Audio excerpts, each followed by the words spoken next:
ఈ AP BC advocates welfare association వారు ప్రతి సంవత్సరం 2016 సంవత్సరంలో ఎస్టాబ్లిష్ చేసుకుని వెళ్ళే సంస్థని ప్రతి సంవత్సరం కూడా వీరు ఈ state level examinations, LAWCET entrance examinations కానీ, జూనియర్ సివిల్ జడ్జెస్ ఎగ్జామ్స్ కానీ, ఎనీ ఎగ్జామ్స్ వీటికి సంబంధించిన అన్నీ కూడా కండక్ట్ చేస్తూ ఈ బీసీ వెల్ఫేర్ అసోసియేషన్ అయినా కూడా ఈ కండక్ట్ చేసేటప్పుడు ఈ విధమైన ప్రాతిపదిక కాకుండా ఎవరైనా పార్టిసిపేట్ చేసే విధంగా అవకాశాలు కల్పించి ఈ విధంగా ఇంత చక్కటి కార్యక్రమాలు చేస్తూ ఈ విద్యార్థులందరికీ ఎంతో సహాయ సహకారాలు అందిస్తున్న వీరందరికీ నేను ధన్యవాదాలు తెలియజేసుకుంటున్నాను. ఎందుకంటే ఇక్కడ స్వార్థంతో నిండిపోయిన ఈ ప్రపంచంలో ఇంత నిస్వార్థంగా ఏ విధమైన బెనిఫిట్ ఆశించకుండా చేస్తున్న వీరందరికీ కూడా ధన్యవాదాలు తెలుపుకుంటున్నాను.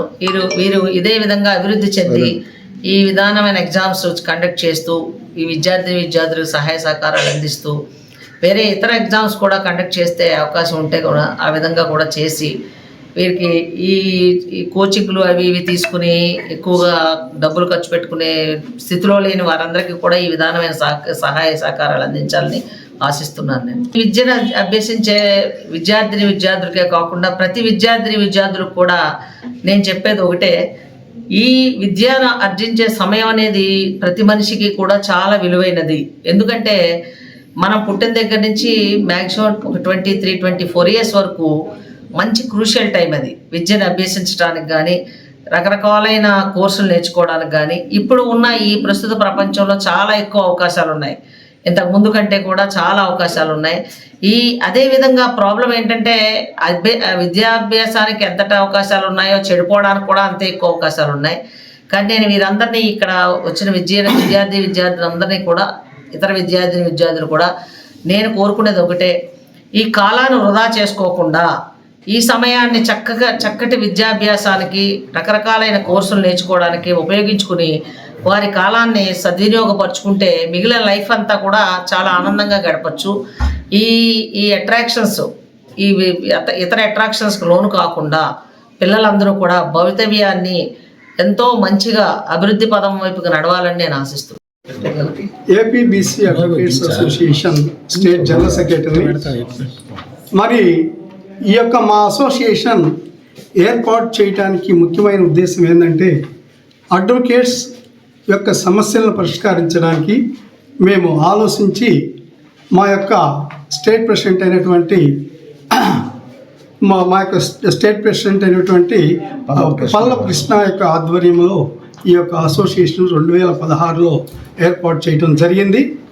సో 2016 నుంచి కూడా ఈ రోజు వరకు కూడా అంటే 8 సంవత్సరాలు రెగ్యులర్గా అడ్వకేట్స్కి ఈ యొక్క ఫ్రీ మోడల్ లా టెస్ట్ కానీ, తర్వాత ఏపీపీస్ యొక్క టెస్టులు కానీ, మోడల్ టెస్టులు, తర్వాత జూనియర్ సివిల్ జడ్జి టెస్టులు కూడా రెగ్యులర్గా మేము కండక్ట్ చేయడం జరుగుతుంది. దీనిలో ముఖ్య ఉద్దేశం ఏంటంటే, ఒకేసారి వాళ్ళు ఫ్రెష్గా పోయి కన్ఫ్యూజ్ కాకుండా ఆ పేపర్ యొక్క ప్యాటర్న్ ఎట్లా ఉంటుంది, ఆ ప్యాటర్న్ ప్రకారం ఎట్లా ఆన్సర్ చేయాలి, ఏ విధంగా ఉండాలని ఆ యొక్క అవగాహన కోసం ఇలాంటి యొక్క టెస్టులను కండక్ట్ చేయడం జరుగుతుంది. అదేవిధంగా ఈరోజు స్టేట్ లెవెల్లో మొత్తం కూడా ఇటు శ్రీకాకుళం దగ్గర నుంచి అనంతపురం వరకు కూడా ఈ యొక్క మాక్ టెస్ట్ను కండక్ట్ చేయడం జరుగుతుంది. సో గత సంవత్సరం కూడా ప్రతి ఒక్కరు కూడా అటెండ్ అయిన విద్యార్థులందరూ కూడా కలిసి, అయ్యా మేము మీ యొక్క మాక్ టెస్ట్ వల్ల మాకు అనుభవం వచ్చింది, మేము చాలా వరకు ఆన్సర్ చేయగలిగాము, బాగా సక్సెస్ అయ్యామని కూడా మాకు ఫోన్ చేయడం జరిగింది. సో ఈ నేపథ్యంలో ప్రతి సంవత్సరం కూడా ఇట్లా చేస్తాము. మా అడ్వకేట్స్కి వచ్చేటప్పటికి జూనియర్ అడ్వకేట్స్కి ఇంతకుముందు 4,000 రూపాయలు ఇచ్చేవారు నెలకి స్టైఫండ్కి, వాళ్ళు నిలదొక్కుకోవడానికి, ఈ యొక్క నేర్చుకోవడానికి, ట్రైనింగ్ అవ్వడానికి. గవర్నమెంట్తో పోరాడి దాన్ని 5,000 చేయించాము. తర్వాత వీరు ఏం చేస్తారంటే ఏపీపీస్ దగ్గర, జీపీస్ దగ్గర, ఏజీపీస్ దగ్గర మీరు ఉండి ట్రైనింగ్ తీసుకొని ఆ ట్రైనింగ్ పీరియడ్లో ఒక్కొక్కరికి 5,000 చొప్పున ఇస్తా ఉన్నారు. ఇంకా కూడా వచ్చే గవర్నమెంట్స్ ఏమైనా ఉంటే 10,000 దాకా ఇవ్వడానికి కూడా సంసిద్ధంగా ఉన్నాయి. అది కూడా కాకుండా ఇంకొక పరిస్థితి ఏర్పడింది. మా అడ్వకేట్స్ ఎవరైనా అనారోగ్యాలు చనిపోయినట్లయితే వాటికి డెత్ బెనిఫిట్స్ కింద ఇంతకుముందు వచ్చి 4,000 అట్లా ఇచ్చేవారు. ఇప్పుడు అట్లా కాదు, మేము పోరాడి దాన్ని 8 లక్షలకు చేసాం.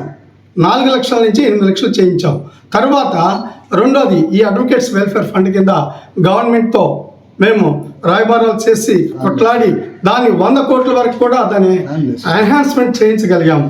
సో ఇదే కాకుండా ఇంకా పేద పిల్లలకు స్కూల్లో బుక్స్ కానీ తర్వాత వాళ్ళకి కావాల్సిన నెసెసిటీస్ కూడా ఏర్పాటు చేయడం జరిగింది. ఇది కూడా కాకుండా మొన్న COVID-19 పీరియడ్లో కూడా మెడిసిన్స్ కూడా సప్లై చేశాము. సో ఈ విధంగా మా యొక్క అసోసియేషన్ వెనకాడకుండా ప్రతి విషయంలో కూడా అందరికీ సహాయ సహకారాలు చేయాలనే ఉద్దేశం చొప్పున ఈ యొక్క కార్యక్రమాన్ని తలపెట్టాము.